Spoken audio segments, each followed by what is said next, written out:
Pergi lantaklah mana ahli waris kata kita ni kebulu harta ke, dia kata kita ni tamak ke, jangan dengar ayat-ayat yang sebegitu. Bila mana berlakunya kematian, lambat urus harta pusaka yang ditinggalkan oleh si mati. Saya tak tahu tuan-tuan tunggu apa. Kenapa tunggu sampai 2-3 tahun?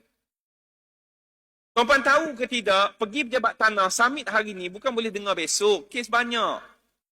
Kalau tuan-tuan tunggu 2-3 tahun, 2-3 tahun ni macam-macam boleh jadi, betul tak? Maka bila mana berlakunya kematian, tuan-tuan hati-hati, maka dia akan berlaku lapisan yang seterusnya. Berlaku lagi kematian, lapisan yang seterusnya. Maka amat rumit sekali untuk kita selesaikan. Saya bimbang lalas sekali, tuan-tuan akan jadi fed up, tuan-tuan dan puan. Sebab itu penting. Mati hari ni, minggu depan dah boleh bergerak.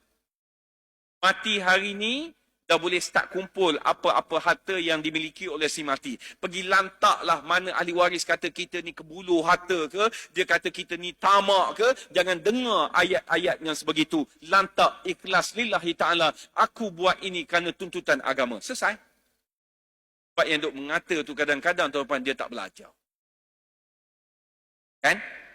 Ayat kadang-kadang salah faham di antara kita. Tapi kalau belajar, faham, insya-Allah tuan-tuan dan puan selesai. Kan? Benda boleh settle.